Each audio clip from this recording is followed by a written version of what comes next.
दिल्ली मुख्यमंत्री रेखा गुप्ता ने शुक्रवार को 50 इलेक्ट्रॉनिक बसों को हरी झंडी दिखाकर शुभारंभ किया, जिसमें 30 बसें 12 मीटर की और 9 मीटर की बस ई बसें शामिल हैं। इसके अलावा तेखंड डिपो के दूसरे नए स्वचालित टेस्टिंग स्टेशन का शिलान्यास किया। उन्होंने कहा कि 10 करोड़ की लागत से अगले वर्ष मार्च तक पूरा होगा।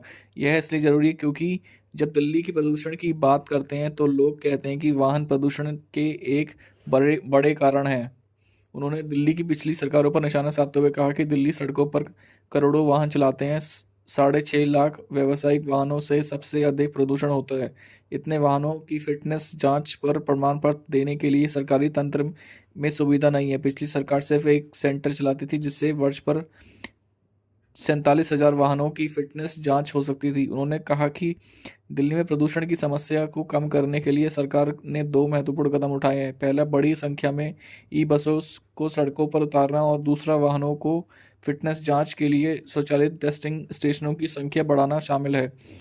इसी क्रम में पहले नंद नगरी के सेंटर बनाने की शुरुआत की गई थी, जिसकी क्षमता 72,000 वाहनों के फिटनेस जांच की क्षमता होगी। इसके बाद अब तेखंड डिपो में दूसरे सेंटर बनाने की शुरुआत की गई है। इसकी क्षमता की 72,000 वाहनों की फिटनेस जांच की होगी। बुराड़ी व झुलझुली स्टेशन को भी अपग्रेड किया जाएगा। बुराड़ी स्टेशन में 1 लाख वाहनों की फिटनेस जांच हो सकेगी। इस वर्ष तक इन चारों स्वचालित टेस्टिंग स्टेशन को पूरा करना सरकार की प्राथमिकता है।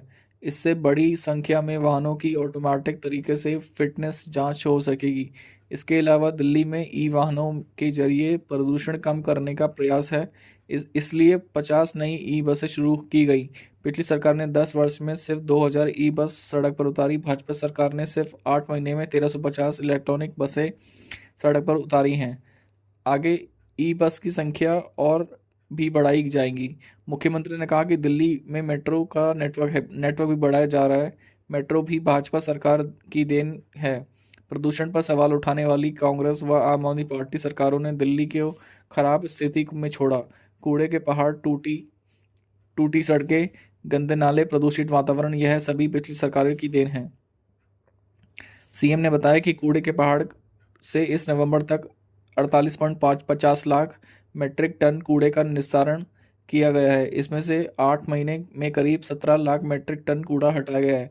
अगले वर्ष तक के अंत तक शेष बचे 30 लाख मीट्रिक टन कूड़े का निस्तारण कर दिया जाएगा। सीएम रेखा गुप्ता ने कहा कि दिल्ली की समस्याओं को कम करने का थोड़ा वक्त जरूर लग सकता है, लेकिन सरकार की नीति और नीयत दोनों साफ है। इसलिए दिल्ली लगातार विकास की और आगे बढ़ रही है। दिल्ली सरकार स्वच्छता, प्रदूषण, कूड़े का पहाड़, यमुना सभी मोर्चे पर लड़ेगी।